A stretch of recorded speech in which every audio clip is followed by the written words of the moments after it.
Easter eggers are growing, and I'm not talking about the Easter eggs that you find out in the fields or that you might find from a little furry bunny that drops them during Easter. No, I'm talking about the colorful egg-laying chickens that get you these beautifully colored eggs, so that no longer are the days that you need to pull out all white or all brown eggs from your coop, but you can actually create your own colorful array of eggs from the birds that you have.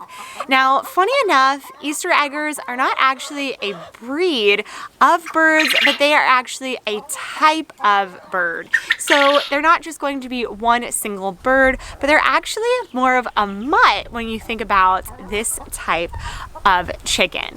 We love our Easter eggers here at our homestead, and I know you will too. So we're going to talk a lot about them today and why they're growing in popularity and why you should probably start to add them to your own flock as well. I'm Danielle of the Split Arrow Homestead, and welcome to our channel where we bring you new content twice a week about starting your own homestead and living a more self-sustainable lifestyle. And part of that is being able to produce your own food and grow out your own flock.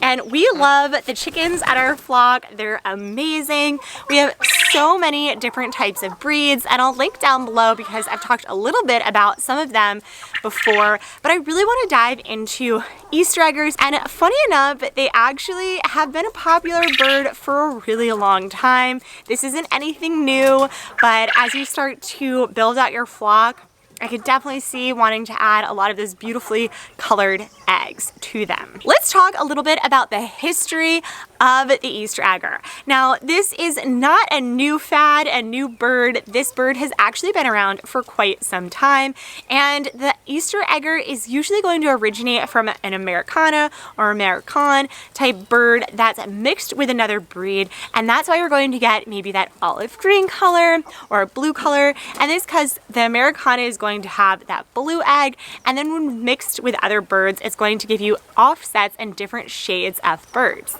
Now, when you go to a hatchery, a lot of times they're going to tell you that an Easter egger is an Americana, and you're going to see that usually the spellings are a little off, and that's why it makes me a little weary saying that all of these are Americanas. So definitely just be wary of that. It doesn't really matter, because if you're getting the eggs that you want, then it doesn't matter if it's called an Americana, Americini, whatever, it's an Easter egger. If you're thinking about getting an Easter egger and adding them to your flock, then it's important to know a little bit about these birds.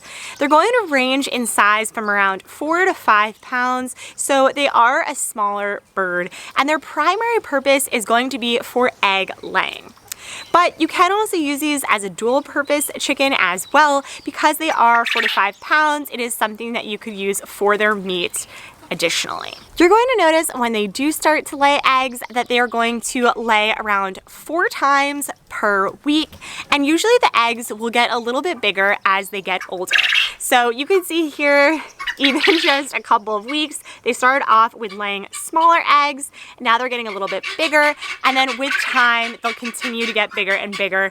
Those are our guineas, which if you're thinking about getting guinea hens, we have them here. They're great. We're raising them and we're learning a lot about them, so we'll be sharing updates as well. And our quails are over here.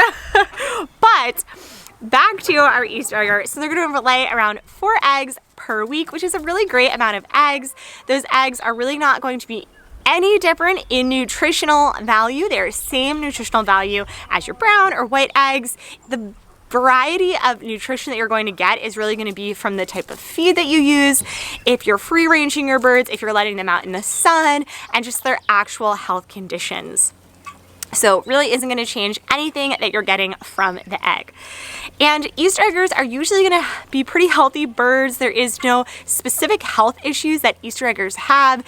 They're pretty similar to a lot of the other birds that you might be adding to your backyard flock, but there isn't any known health issues that are just for them. What is really great about them is they have a really great disposition. They're super friendly birds. They are a little bit more timid and not super aggressive, so you don't really want to be mixing them with aggressive breeds. I definitely try to stay with breeds that are gonna have a similar disposition or else they're gonna get picked on. Now, we have 5 Easter eggers within our flock of 40 chickens, and I can definitely see that all the Easter eggers, we got them at the same time. They kind of hang out together. They are really friendly.